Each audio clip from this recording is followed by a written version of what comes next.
નમસ્કાર.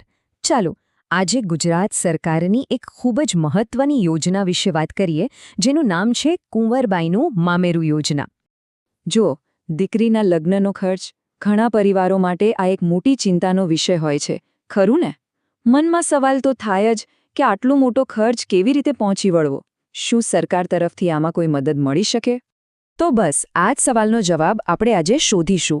આપણે ઊંડાણમાં જઈને સમજીશું કે કુંવરબાઈનું મામેરું યોજના શું છે અને એ પરિવારોને કઈ રીતે અને કેટલી મદદ પૂરી પાડી શકે છે. તો ચાલો શરૂઆત કરીએ એકદમ બેઝિક વાતથી. સૌથી પહેલાં તો એ સમજીએ કે આ યોજના આખરે છે શું. અને હા, એક વાત સ્પષ્ટ કરી દઈએ, અહીં આપણે જે પણ માહિતીની ચર્ચા કરીશું તે બધી જ સત્તાવાર સરકારી દસ્તાવેજો પર આધારિત છે, એટલે માહિતી એકદમ પાક્કી અને ભરોસાપાત્ર છે. તો સાવ સાદા શબ્દોમાં કહીએ તો આ ગુજરાત સરકારની એક એવી યોજના છે જે સામાજિક અને શૈક્ષણિક રીતે પછાત વર્ગ એટલે કે એસસીબીસી અને આર્થિક રીતે પછાત વર્ગ એટલે કે ઈબીસી આ સમુદાયના પરિવારોને એમની દીકરીના લગ્ન માટે સીધી આર્થિક મદદ કરે છે. ઠીક છે, યોજના શું છે એ તો સમજાયું, પણ હવે આવે છે સૌથી મોટો અને સૌથી અગત્યનો સવાલ. આ યોજનાનો લાભ કોણે કોણે મળી શકે? ચાલો એની પાત્રતાના નિયમો જોઈએ. તો આ યોજના માટે કોણ અરજી કરી શકે? મુખ્યત્વે 3 બાબતો ધ્યાનમાં રાખવાની છે. સૌથી પહેલું, અરજદારનું પરિવાર સામાજિક અને શૈક્ષણિક રીતે પછાત વર્ગ એટલે કે એસસીબીસી અથવા તો આર્થિક રીતે પછાત વર્ગ એટલે કે ઈબીસીમાં આવતો હોવો જોઈએ. બીજું, પરિવારની કુલ વાર્ષિક આવક 6 લાખ રૂપિયાથી વધારે ન હોવી જોઈએ. અને હા, ત્રીજી અને મહત્વની વાત, એક પરિવારમાંથી વધુમાં વધુ 2 દીકરીઓ માટે જ આ લાભ મળે છે. આ આંકડો ખાસ યાદ રાખવા જેવો છે, 6 લાખ રૂપિયા. જો કોઈપણ પરિવારની વાર્ષિક આવક આ મર્યાદાની અંદર હોય તો જ એ આ યોજના માટે પાત્ર ગણાય છે. અને આ નિયમ પણ બહુ સ્પષ્ટ છે. એક પરિવારની માત્ર 2 દીકરીઓ જ આ યોજનાનો લાભ લઈ શકે છે. કદાચ આની પાછળનો હેતુ એ હશે કે વધુમાં વધુ જરૂરિયાતમંદ પરિવારો સુધી આ મદદ પહોંચી શકે. ઓકે, તો કોને લાભ મળે એ તો આપણે જાણી લીધું, પણ હવે સવાલ એ થાય કે કેટલી મદદ મળે છે અને એ પણ કે આ મદદ મળે છે કઈ રીતે. ચાલો એના પર વાત કરીએ. આ યોજના હેઠળ જે પણ દીકરી પાત્રતા ધરાવે છે એને લગ્ન પ્રસંગે 12,000 રૂપિયાની સીધી આર્થિક સહાય આપવામાં આવે છે. હવે આ રકમ લગ્નના મોટા ખર્ચમાં થોડી ઘણી રાહત તો ચોક્કસ આપી શકે. અને સૌથી સારી વાત એ છે કે આ પૈસા કેવી રીતે મળે છે.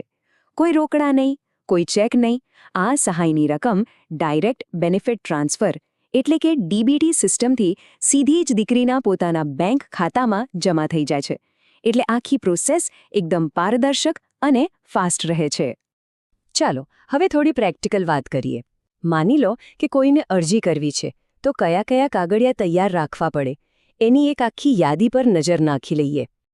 અરજી કરતી વખતે કોઈ દોડધામ ન થાય એ માટે કેટલાક ડોક્યુમેન્ટ્સ પહેલાથી જ ભેગા કરી લેવા, જેમ કે દીકરીનું આધાર કાર્ડ, એની ઉંમરનો કોઈ પુરાવો, પરિવારનો આવકનો દાખલો, લગ્ન નોંધણીનું સર્ટિફિકેટ, દીકરીની બેંક પાસબુક, રેશન કાર્ડ અને એક પાસપોર્ટ સાઇઝનો ફોટો. આ બધું જો તૈયાર હોય તો અરજી કરવાની પ્રક્રિયા એકદમ સરળ બની જાય છે. સરસ, તો હવે દસ્તાવેજો પણ તૈયાર છે. તો હવે પછીનું સ્ટેપ શું? હવે આવે છે ઓનલાઈન અરજી કરવાની પ્રક્રિયા. ચાલો સમજીએ કે એ કેવી રીતે થાય છે. આખી પ્રક્રિયા ખરેખર ખૂબ જ સિમ્પલ છે, જેને 4 સ્ટેપમાં સમજી શકાય.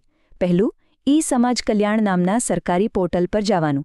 બીજું, ત્યાં કુંવરબાઈનું મામેરું યોજનાનું ફોર્મ શોધીને ભરવાનું. ત્રીજું, આપણે જે ડોક્યુમેન્ટ્સ તૈયાર કર્યા એ બધાને સ્કેન કરીને અપલોડ કરવાના. અને ચોથું, બધી વિગતો એકવાર બરાબર ચેક કરીને ફોર્મ સબમિટ કરી દેવાનું.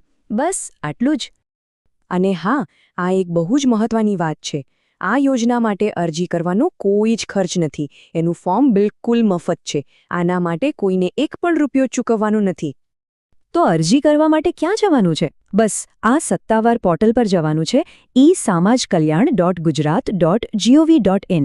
અહીંથી જ આખી પ્રક્રિયા ઓનલાઈન થઈ જશે. આશા રાખીએ કે આ માહિતી ઘણા પરિવારોને એમની દીકરીના લગ્નના આયોજનમાં ખૂબ મદદરૂપ થશે. અને જતા પહેલા એક સવાલ મનમાં મૂકીને જઈએ છે કે શું આવી નાની નાની યોજનાઓ ખરેખર સમાજમાં કોઈ મોટો અને સકારાત્મક બદલાવ લાવી શકે છે? આના પર વિચારવા જેવું ખરું.